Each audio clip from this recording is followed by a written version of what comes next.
As I stood in front of the mirror adjusting the pearl necklace my mother had given me when I was 16, I couldn't help but reminisce about that day 10 years ago. The weight of those pearls felt oddly comforting, a reminder of who I was before my father's words had cut me to the core. "This family doesn't need dreamers," he had said. And with those words I felt dismissed, unanchored, ready to drift away. But tonight wasn't about the past. It was about the future I had shaped with my own hands. I wrapped the soft black fabric of my dress around me. It whispered promises of strength and elegance, a far cry from the corporate armor I used to don. If you haven't subscribed to the channel yet, don't forget to hit subscribe /like button and tell us in the comments where you're tuning in from. Downstairs, the gala at Riverside Hall was already in full swing. From my window I could see elegantly dressed guests gathering under the twinkling lights that adorned the entrance. Laughter and music mingled in the air, creating an intoxicating blend of warmth and celebration. Yet within my heart was steady and resolute. I glanced at the skyline where the spires of Charleston's historical buildings pierced the evening sky. The city had been my solace, my canvas, and tonight it was my stage. Turning away from the window, I picked up my clutch and made my way to the elevator. Each step felt deliberate, each moment a confirmation of the choices I had made since walking out of that boardroom a decade ago. Inside the elevator, I caught my reflection once more. For a moment, I wasn't the woman heading to confront her past, but the dreamer who had left to create her own future. That young woman was still there beneath the layers of experience and responsibility.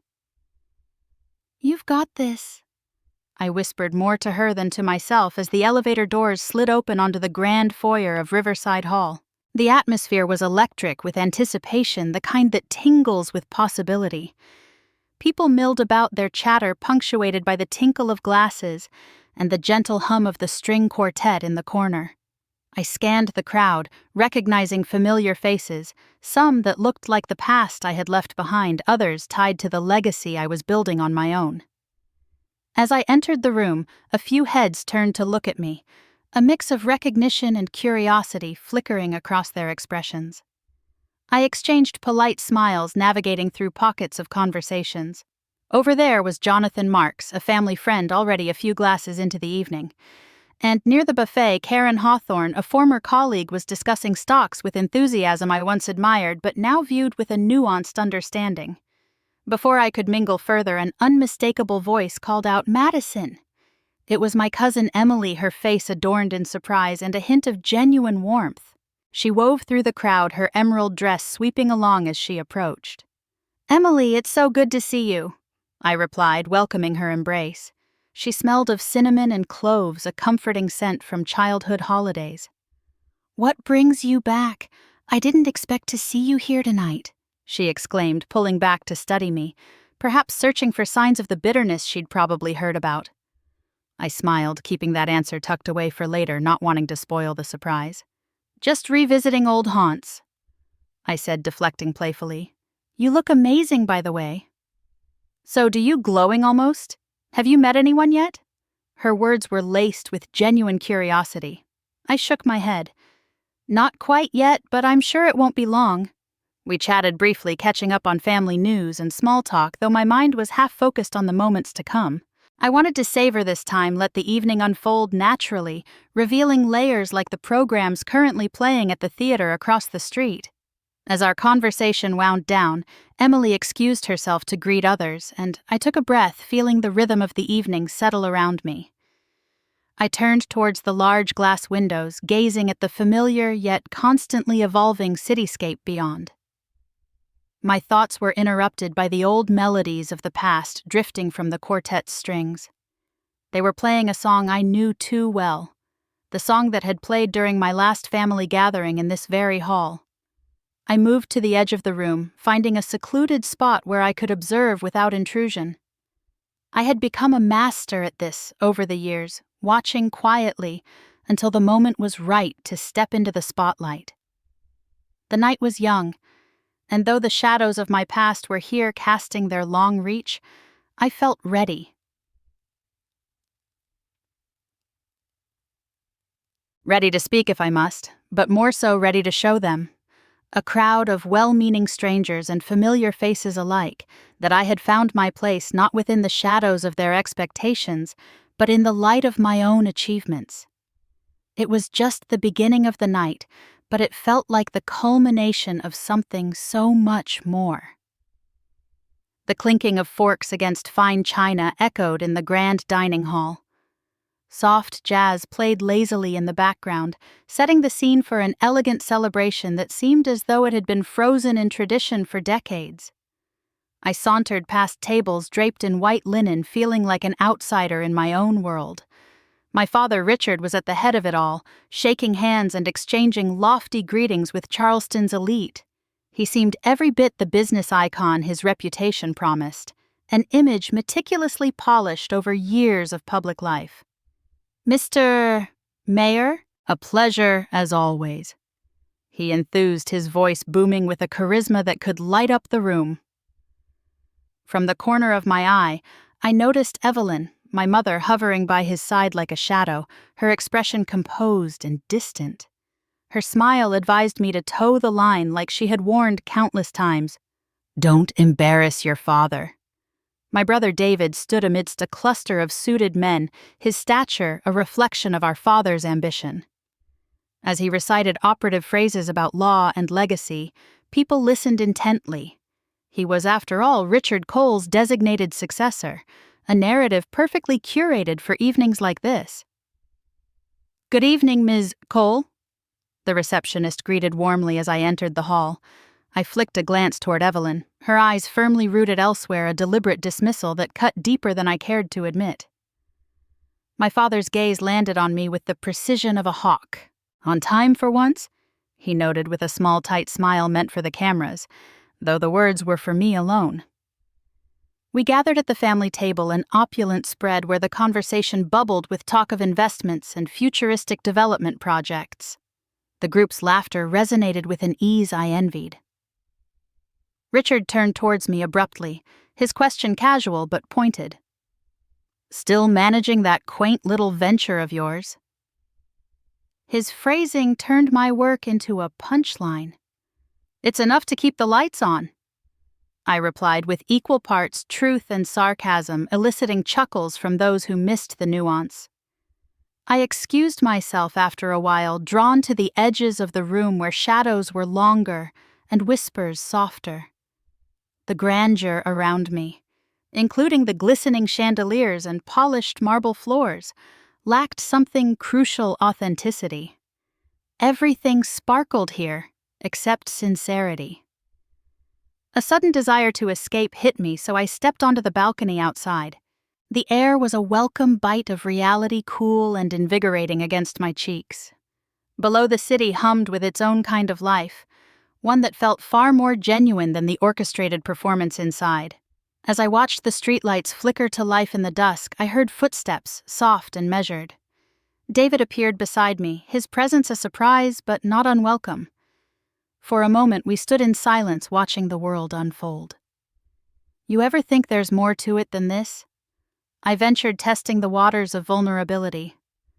David's hesitation was barely perceptible before he replied, "Dad has plans, always has. It's not easy living up to them." His words caught me off guard, a rare hint of honesty surrounded by the weight of expectation. I turned to him, realizing that under the layers of confidence and arrogance there might just be a brother who understood. A shared glance passed between us, a fragile understanding. The door opened again, spilling soft light and laughter into our quiet corner. It was time to return to the historical dance of social graces and family dynamics. Back inside, the evening continued as it had begun, the illusion of perfection carefully maintained. But for me, there was a new undercurrent of resolve. In a family where reputation was currency, I carried something they couldn't: an earnestness rooted in my own truth, however small and unshining it seemed. As I took my place at the table once more, I felt the solidity of my decision. I was living my life, not the one constructed for me, and certainly not the one everyone assumed I should embrace. The banquet continued elegant and eternal, but my path felt distinctly alive and real. And with that, The chapter of the evening's high society gathering drew on, drifting toward its inevitable conclusion, yet leaving much implied for the unwritten stories that awaited us beyond the Cole family's glossy veneer. As the sound of jazz floated through the air, mingling seamlessly with laughter and the occasional clink of champagne glasses, I stood on the periphery of it all, absorbing the scene as an outsider might. It was a heady mix, the scent of expensive perfumes, the sharp notes of ambition lingering in the air like a cloud of cologne. Once I was a part of this opulent world, shaping it from within. Now I observed from the sidelines. I used to be a part of this world. I reflected silently. And now I'm just a spectator. Amidst the glittering allure of the gala tension simmered just beneath the surface. My mother Evelyn leaned in, brushing her words against my ear like a warning rather than a whisper. "Don't interfere with the company's matters, Madison. You only make your father more upset." Her words stung a reminder of the unspoken boundaries that seemed to constrict so tightly around our family, drawing lines in invisible ink. I replied quietly, "I'm not interfering, Mom. I'm just existing." She cast me a glance that felt like a slap, a fleeting look that said more than words ever could, like I was an uninvited guest in my own family. Nearby, another drama unfolded between my father and my brother David. A guest, some business partner with influence and money to spare, raised a glass in assuming cordiality. "David, you must be the heir apparent." My father Richard beamed with pride. "Indeed, he is my pride and joy." His words hit like small, sharp arrows. I sipped my wine, an ironic smile playing on my lips as I thought, "You take pride in those who mirror you, and dismiss those who refuse to be a mere reflection." It wasn't long before Grace, a savvy financial reporter from Fortune Weekly, entered the scene. Her approach was filled with the kind of confidence that suggested she was used to getting answers. She engaged my father, a master at the art of public relations. "Mr. Cole, can you share a little about the Cole Family Foundation? Very impressive." My father returned her smile, every bit the practiced diplomat. Transparency is what we always strive for. But I caught it. The briefest flicker of tension behind his eyes, almost imperceptible, but to me as glaring as a spotlight. I watched as Grace and my father exchanged strategically veiled niceties, reminded once more of how skilled he was at spinning narratives while remaining elusive. The gala felt suffocating, and I needed air. Stepping into the hallway, I paused under a stunning chandelier, its brilliance almost blinding. Reflecting on the night, on all the spoken and unspoken words, I was struck by a bittersweet revelation. I used to think my father didn't care about me. But now I understand he only cares about the evidence of his legacy. And with that, the night remained suspended like the fragile tendrils of the crystal chandelier looming overhead, waiting for the next moment to unfold. As the lights dimmed slightly in the posh gala room, I couldn't shake the feeling in my gut, the sensation that something monumental was brewing just beneath the polished surface of this event. The room hummed with low chatter, a cocktail of business deals and shallow pleasantries, but my heart was pounding with an awareness of deeper hidden fractures. I glanced across the room where Richard, my father, was engaging the mayor in yet another charm offensive. His laughter rang out hearty and practiced. It reminded me of how he used to dismiss my ideas with the same ease, his pragmatism masquerading as foresight.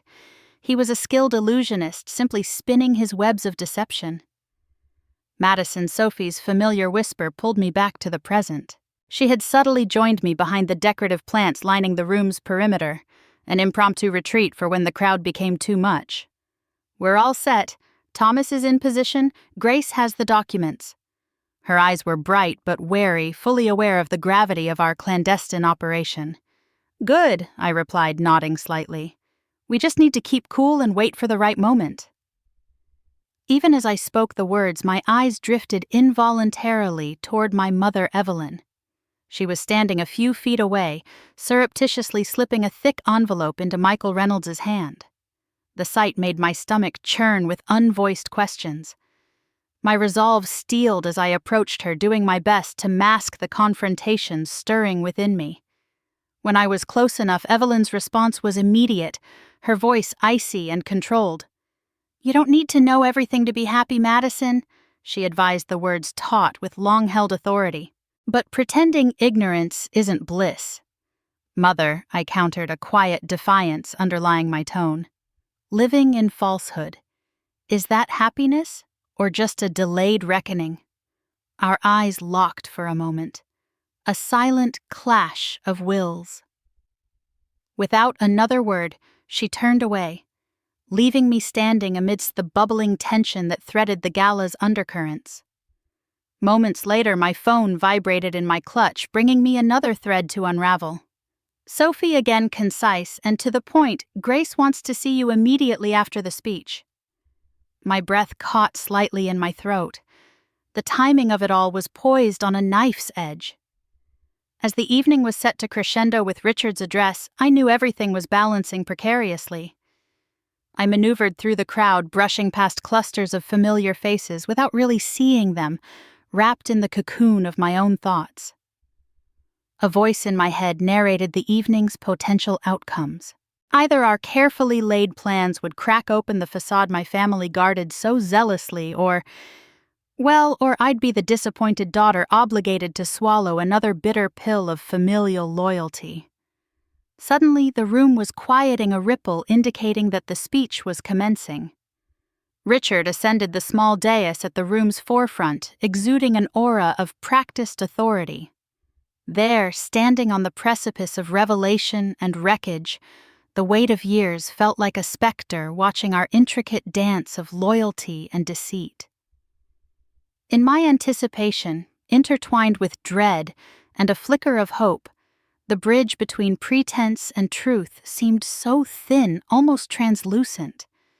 Would we finally step through, revealing everything? Would we find ruin or redemption on the other side? With my heart ticking loudly like a drum, I resigned myself to wait. Just a few moments more.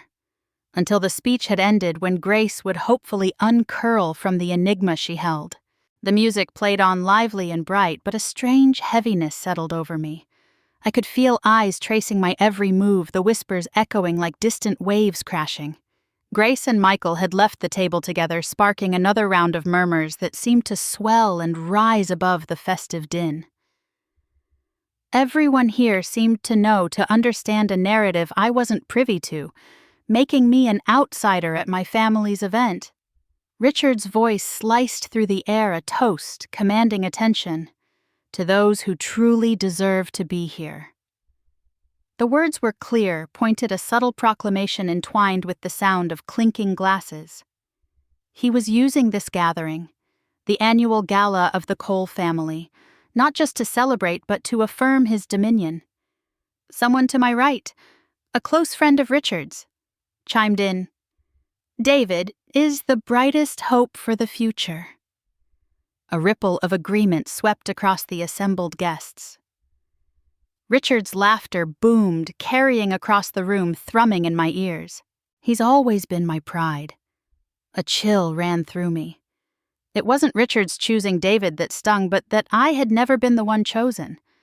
The sting of a subtle dismissal that lingered in familial shadows. I set my glass down, the crystal's touch cold beneath my fingertips, and my gaze lifted upwards past the cascading chandeliers to the banner draped across the balcony. Cole Family Annual Gala, in bold, assertive lettering. Thomas approached with a practiced nonchalance, leaning in just close enough for only me to hear. "Everything's set.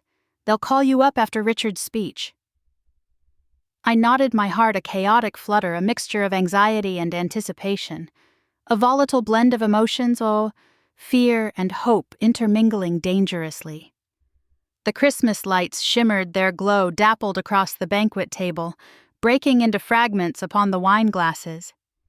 In one of those fractured reflections, I caught my own eyes, determined and resolute. "Stay calm," I whispered to myself. "Let the truth speak for me." Just as planned, the introduction to Richard's speech loomed, the ever-familiar anticipation curling in the air. I took a deep breath, grounding myself in the knowledge that this speech, my moment, had been in the making for years. I could see the years of striving, of shadowed perseverance, reflected in that simple glass on the table, reminding me of what balanced precariously on this night. The room surged with laughter guests, mingling with idle chatter that masked the undercurrents of family politics. I spotted Grace and Michael re-entering the room, but my focus remained on Richard as he took center stage. Friends, esteemed colleagues, members of our treasured family, his voice rolled over the crowd, every word expertly weighed. Richard had always had an innate talent for command, a stage presence built from decades of careful curation. I held my breath, fingers curling slightly as I prepared for what was to come. This could be a new beginning, a chance to dispel the perceptions that had long haunted my existence within these gilded walls. As Richard's speech began to draw to a close, that moment of transition neared anticipation, wrapping around me like a coil. I knew what I would say, how the words would fall, how they would rise to meet Richard's unashamed certainty. Beneath the grandeur, a room full of opulent decor, strangers and acquaintances alike, was the undercurrent of my pulse, a steady reminder of the truth I carried, ready to bring it into light. This was my moment, our family, our audience, our reality on display. As the applause rose for Richard, the time for my own truth ebbed nearer clarity, riding on each cheer that rang out. The cold air tingled against my skin as I stepped out onto the balcony, glancing back to ensure no one followed. The glimmer from the Christmas tree lights illuminated the night, casting a soft glow over the snow-dusted railing. I took a deep breath, trying to calm the whirl of emotions inside me. It was both exhilarating and terrifying to have taken this step to push Richard into a corner. His words during the speech were just the kind of grandstanding I'd come to expect, but hearing them now, knowing what I knew, felt like a slap in the face. "Honor is not something you buy, but something you keep for a lifetime," he had said. He spoke as if his own honor hadn't long been traded on the open market of deceit and self-interest. I leaned against the railing, letting the bitter chill ground me. "I don't want revenge," I whispered to myself. "I just want him to see what he's been running from." Memories of that night in 2018 flooded back when the truth first unraveled before my eyes. Sitting in the dark, the dim light of the laptop screen revealing the betrayal, $1.5 million siphoned to a shell company, Richard's fingerprints all over it.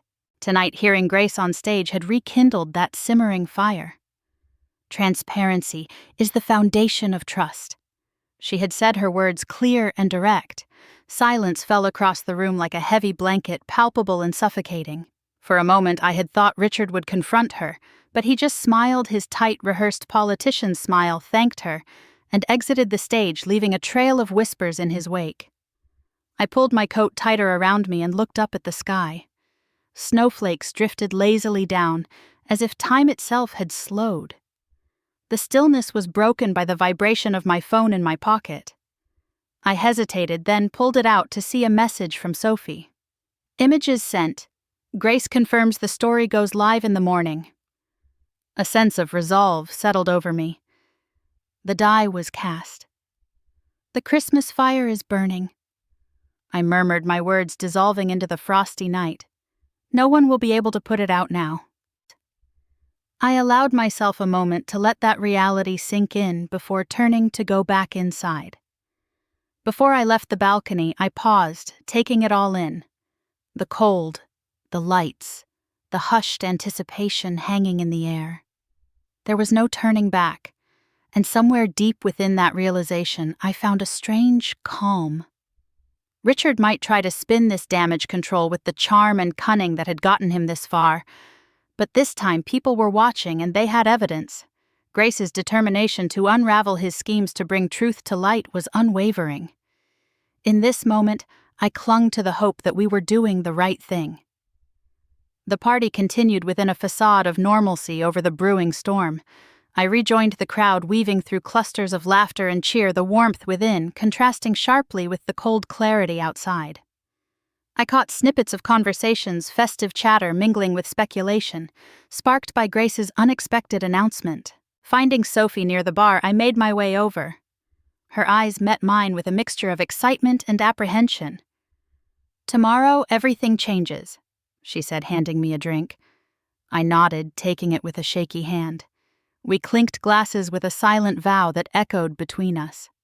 We were ready for whatever morning would bring, knowing that come dawn, the world we lived in would shift irreversibly.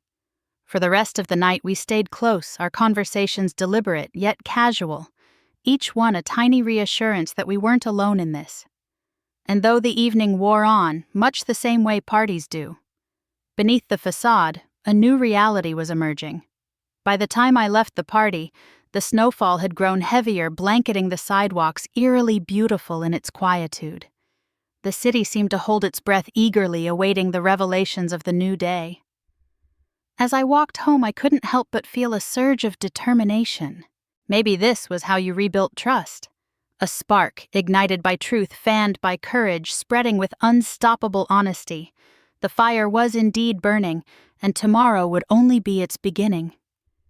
David's eyes narrowed as he waited for an answer. The hallway felt suddenly too bright, the fluorescent lights casting harsh shadows that seemed almost accusatory. I took a deep breath, willing myself to stay calm and composed. "Just someone who's tired of secrets," I replied, trying to keep my voice steady and nonchalant. There was an awkward pause before David nodded, though I could tell he was far from convinced. His shoulders were tense, and there was a hint of skepticism lurking just behind his gaze. It was as if he could sense the storm brewing, but he couldn't yet pinpoint its epicenter. I offered him a tight-lipped smile, more of a reflex than anything else, and moved past him towards the exit. The conference hall was starting to clear out, the chatter of the day slowly dwindling as evening approached. I welcomed the relative quiet, the halls now echoing only with the distant murmur of hushed conversations. As I stepped outside, the cool breeze brushed against my face, a welcome contrast to the stifling tension inside. My phone buzzed in my pocket. Another message from Grace. She was double-checking everything meticulously, ensuring that nothing was amiss before the article went live. I admired her thoroughness, her unwavering commitment to the truth. This story held power not just to inform but to transform. It wasn't just about bringing Richard to account. It was about setting things right. I made my way to a small park a few blocks away, the kind of place where people sought respite from the city's relentless pace. I sat on a wooden bench, the varnish worn from years of use, and let myself breathe. I needed these brief moments of peace, moments where I could savor the rare quietude and collect my thoughts. Flipping through the photo album on my phone, I lingered on images of past holidays and carefree smiles. Looking at them now was bittersweet. Snapshots of innocence of a time when deception wasn't our constant companion. But as Noah had advised, the truth carried weight. It was heavy, yes, but it was also liberating. I glanced at the time, noting the hour. Only a few left until publication. Somewhere out there, Richard was blissfully unaware of the tidal wave about to hit. There was a part of me that almost pitied him, almost. Deception had become his bedfellow, and now the facade was crumbling one careful layer at a time.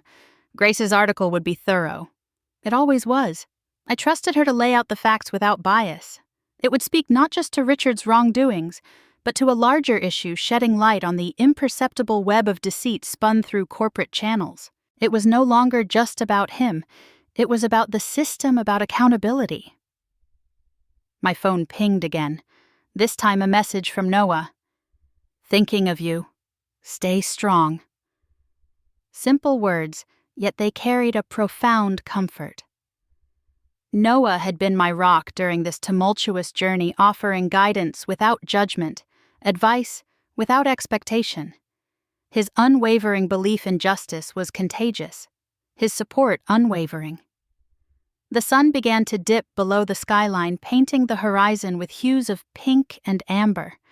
It was almost time to head back to face what awaited once the article was live. Returning to Madison's studio apartment, I found my sanctuary disrupted by the telling silence that only accompanied the aftermath of revelations.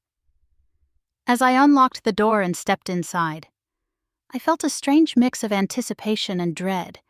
Tomorrow, the truth would be out there for everyone to see.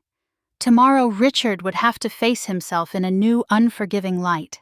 Sitting at my desk, I pulled out the notes I had made, organizing them neatly, though it was now more ritual than necessity.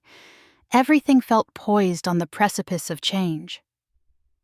And as I finally allowed myself to admit the fear that pulsed beneath my determination, I found solace in the quiet acceptance of what needed to be done.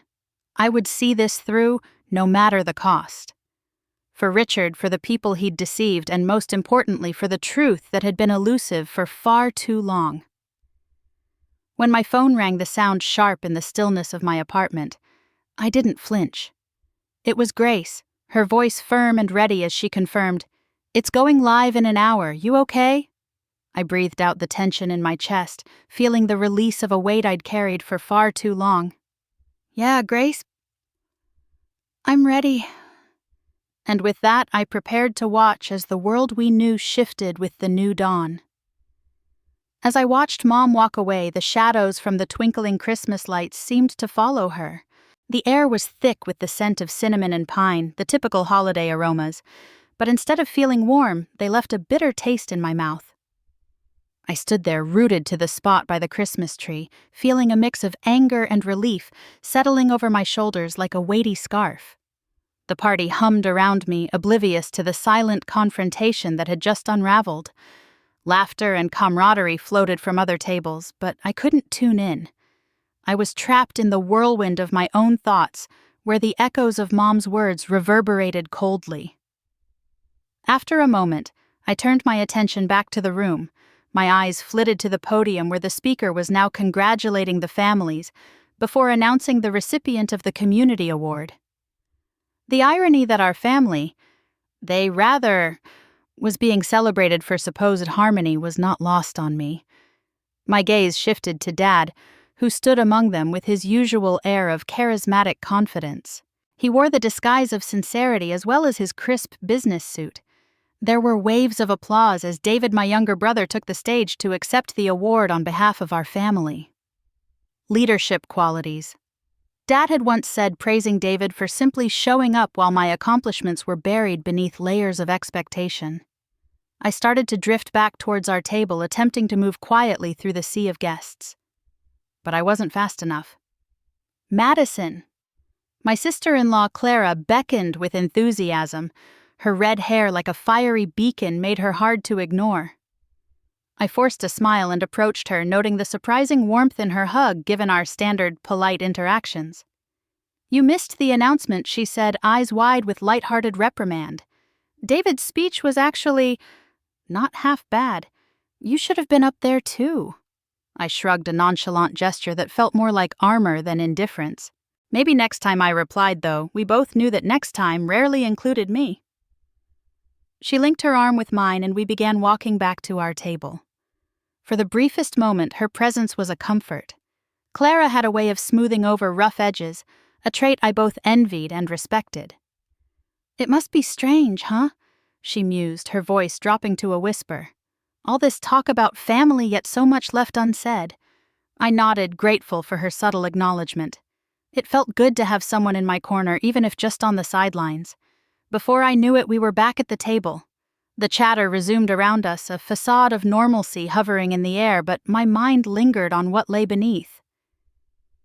Even amidst the festive decorations, I couldn't shake the feeling that I was standing at a crossroads. One path led to a continuation of placating silences, the other a journey where I reclaimed my voice. Fragile, but authentically my own. The night waned on, and with it excitement turned to quiet conversation. The light in the room softened, casting a glow that would have seemed magical if not for the uneasy truth sitting like a stone in my stomach. Finally, when the prying eyes began to look away, when the time was right, I slipped out. Outside, the winter air was bracing, each breath sharp and clear, a clarion call to my senses. I hadn't planned where I was going, but my feet found their way to my favorite bench in the park adjacent to City Hall. It was where I often went to think, to escape. The world felt vast, yet contained here, manageable somehow. Pulling my coat tighter, I settled in. The city's twinkle spread before me, and it reminded me of the very tree I'd stood under inside. Light and shadow discord, and beauty intertwined. The crunch of snow under footfalls caught my attention. I didn't need to look up to know it was Clara. She'd always had a knack for knowing when someone needed company. Or maybe it was just me. She joined me wordlessly, offering a silence that was empathetic, companionable. "I'm scared, Clara." I finally admitted, voice barely above a whisper. "I don't know what comes next." She was quiet for a moment, and then she said, "Finding your voice. Madison is never easy, but losing yourself would be harder." Her words hung in the air, as visible as our breath on the cold night. Beside each other, we let the stillness linger.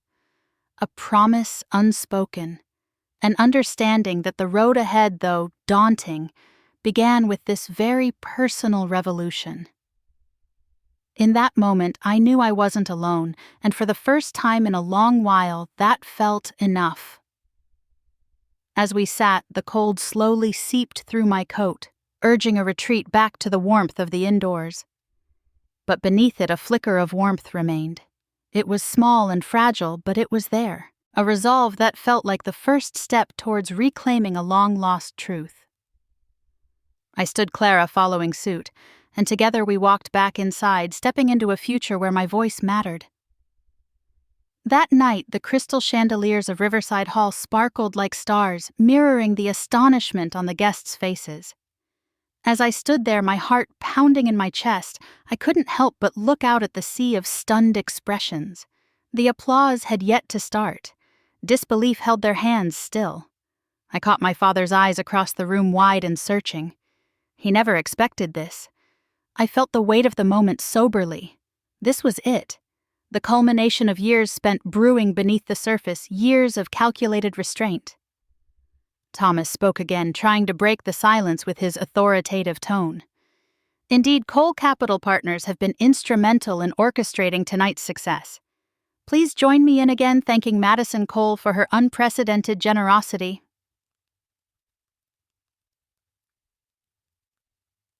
The room gradually stirred as polite applause began, tentative and awkward. I saw Grace, the ever-political journalist, furiously jotting notes while keeping an eye on Richard. Her every movement was loaded with a shared history we both bore witness to. I took a slow breath and lifted my glass, feeling the chilled rim rest against my lips. The recollection of past Christmases flashed through my mind.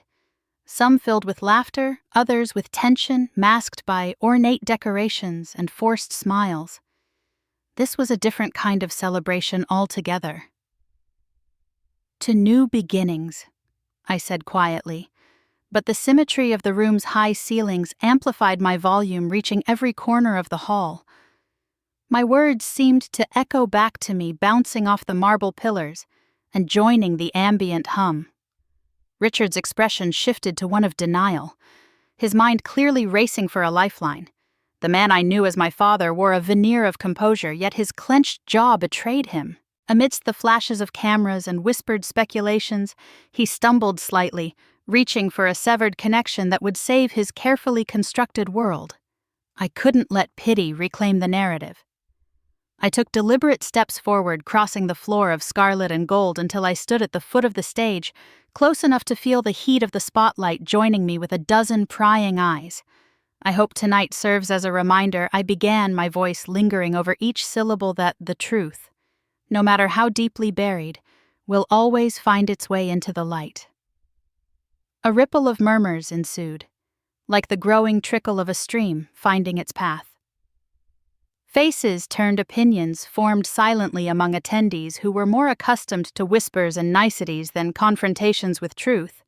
Evelyn, my father's business partner and my sometime confidant, broke the barren landscape of reactions. She walked towards me, her sequined dress shimmering with purpose. We met eyes, an unspoken understanding passing between us, a pact we had made years ago to never let history repeat itself. I knew it.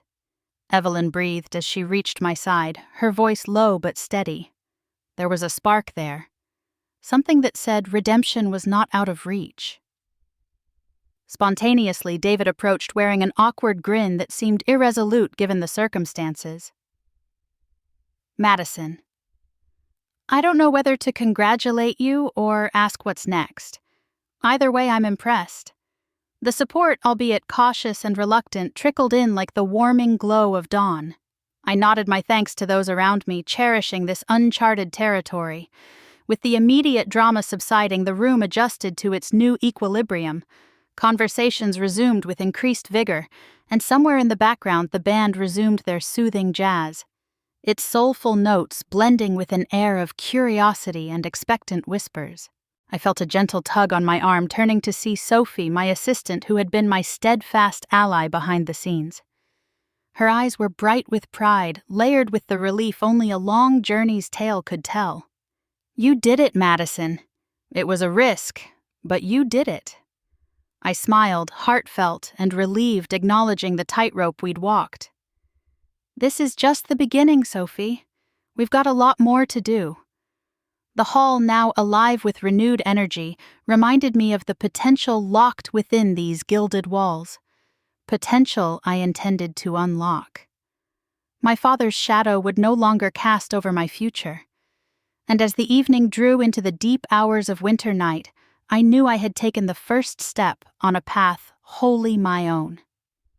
I glanced back to where Richard stood alone in the aftermath, a once commanding presence now muted by the turn of events. There was no malice in my heart, only a deep-seated certainty that my life would no longer be dictated by inherited expectations. And so as the night unfolded, I quietly embraced the hum of emergence. The dawn of a new chapter under the festive glow of a seemingly timeless winter sky.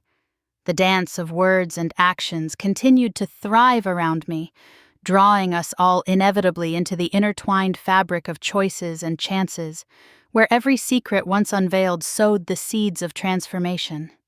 The aftermath of the evening unfolded in frustrating slow motion. Every second felt like a poorly mixed cocktail of emotions shaken too vigorously.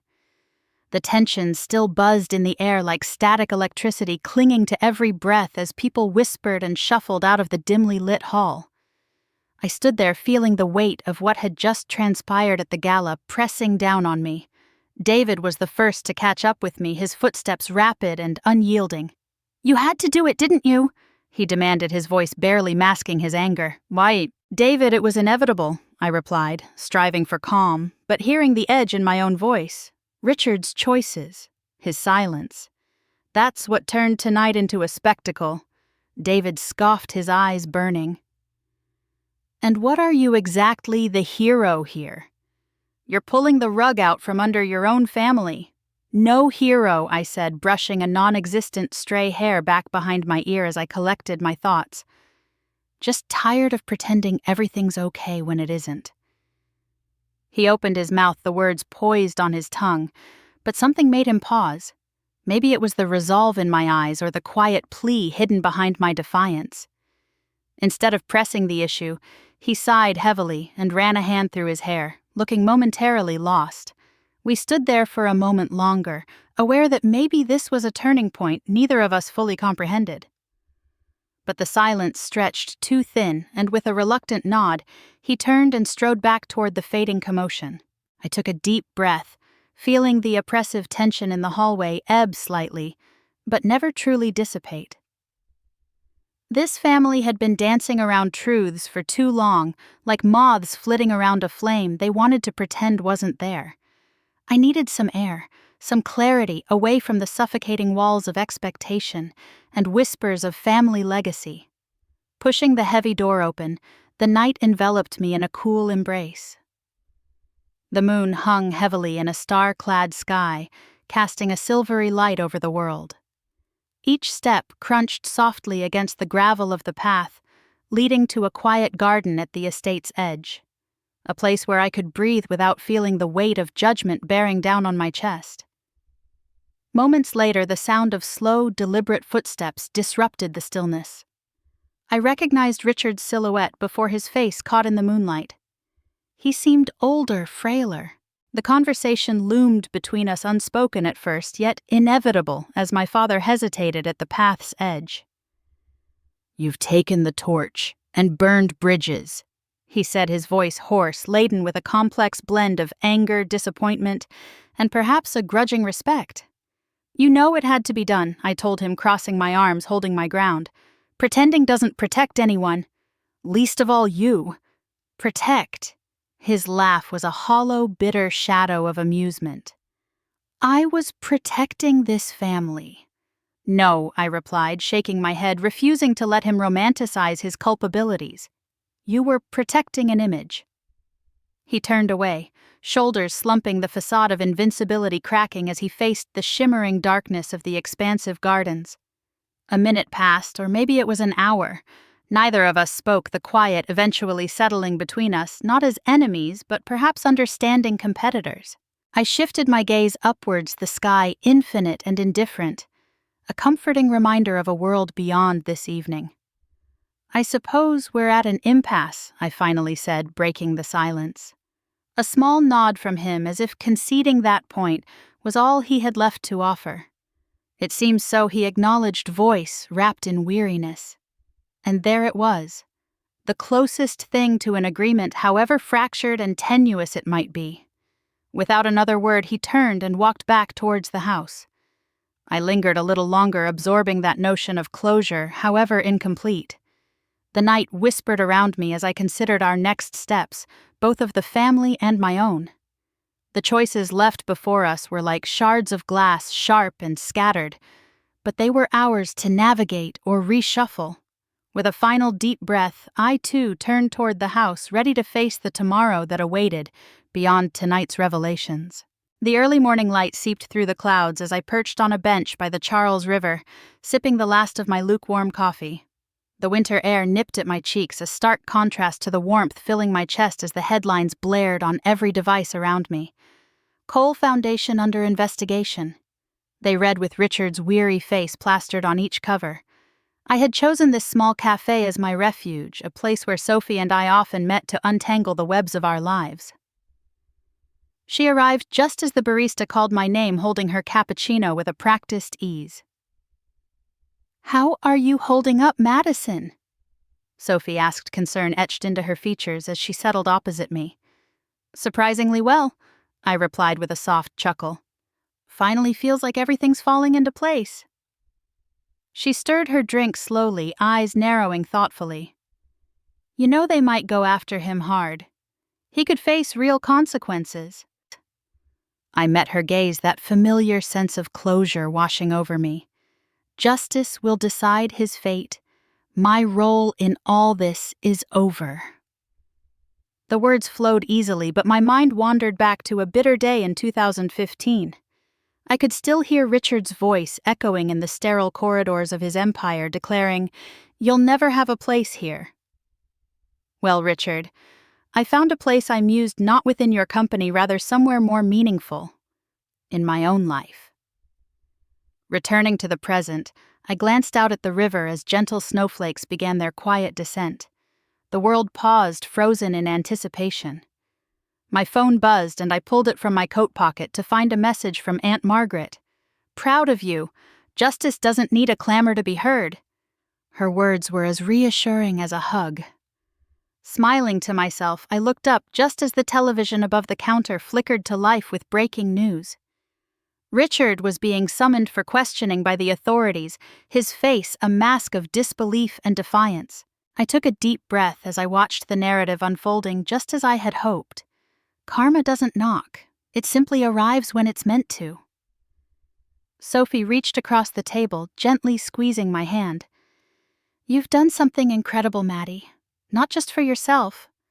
I nodded, feeling the weight of the past lift piece by piece. "It's strange, but in standing up to him, I found what I was truly capable of." The cafe was bustling now, filled with the murmurs of patrons, unconcerned with the drama playing out on television. Life went on around us just as I was about to. I rose, buttoning my coat with renewed vigor. "Come on, let's walk," I suggested, tilting my head toward the river path. Sophie joined me without hesitation, our steps synchronizing as we headed out into the crisp morning. The city hummed to life around us, familiar and comforting in its rhythm. There was a time when I couldn't see beyond his shadow. I confessed the words coming easier in the cool air, but now it's clear. Life is too precious to be defined by someone else's darkness. Sophie glanced at me, a knowing smile playing at her lips. You've grown, Maddie, more than you realize. As we strolled along the riverbank, I felt lighter, as if I was carrying something less tangible, a peace I had earned and a strength I'd always possessed. The snowflakes continued to dance in the air, and I knew the journey was far from over. Yet for the first time, the path ahead was lit with possibility unshackled from the past. We walked in companionable silence, letting the world unfold step by step. With every flake that landed, I knew this was my moment to rebuild and rediscover, and I was ready for whatever came next. As I stepped out of Riverside Hall, the world seemed enveloped in a hush that only late Christmas night could bring. The air was crisp with the promise of snow, and the quiet resonance of the last lingering notes from the piano drifted through the semi-darkened corridors. I'd spent the evening mulling over decisions acts that had taken more courage than I ever thought I could muster. The hall felt cavernous, a vast emptiness that mirrored the tumultuous echoes of my mind. It was a time for reflection, for letting the events of the past weeks settle within me like the softest snowfall. Even under dim lights, the hall retained an air of solemn elegance, with its polished floors and the large expanse of glass that seemed to beckon me to reach out and touch the cold. Walking slowly, I let my hand drift along the cool surface of the glass, a tactile reminder of the boundaries we never quite dare to cross, even when they are just within reach. Thomas appeared then, as if conjured by my thoughts, his steps silent but sure. His presence was a comforting constant amidst the restless churn of emotions inside me. "You did the right thing," he said, his voice a low murmur, a break in the silence that was both startling and welcome. I turned to him, a small smile quirking at the corners of my mouth. "I don't know if it was right or wrong, but it had to be done." Thomas nodded, an understanding spark in his eyes. "Sometimes that's all there is. The necessity." My heart felt lighter in that moment, as if this simple exchange had untangled a knot I hadn't realized was there. "Merry Christmas, Mr. Wilson." Thomas tipped his imaginary hat with a grin. "Merry Christmas, Ms. Cole." There was something about acknowledging the holiday, this slice of tradition and normalcy, that brought with it a sudden surge of warmth. It felt like the settling of dust, a pause amidst chaos that no longer seemed insurmountable. I made my way to the balcony, drawn by the sight of the Charleston River, cloaked in a thin layer of snow and silence. The city beyond was a glittering tapestry, lights reflecting off the pale surface of the water, creating an illusion of stars on earth. Standing there, the weight of the past weeks peeled away, leaving me exposed to the cooler air, but somehow fortified by it. The voiceover unraveled in my mind, thoughts, whispering truths I'd come to embrace. Justice isn't about getting even. It's when you find peace within yourself without needing applause. Light from the distant skyscrapers painted soft shadows, making the world both more real and dreamlike. A single breath birthed a fog that disappeared into the night almost as quickly as it was formed. I let myself revel in that ethereal, transient beauty. The reality is that we all arrive at these moments, these crossroads where you ask whether you've been seen or heard and whether it matters. The truth is, sometimes the quiet acknowledgement within your soul is the only validation you need. As I turned to leave the balcony, the door closed softly behind me, marking both an end and a beginning. With a small but resolute smile, I allowed myself to hope just a bit, because hope was the only payment required to cross into tomorrow. I walked back into the hall, leaving behind whispers of the river, only to carry them with me in my heart. Inside, the world awaited with all its complexities and challenges. Yet tonight things felt different, lighter somehow. And in that moment of pause, I knew that life, with its silent answers and unpredictable turns, was still a tapestry I was willing to keep weaving.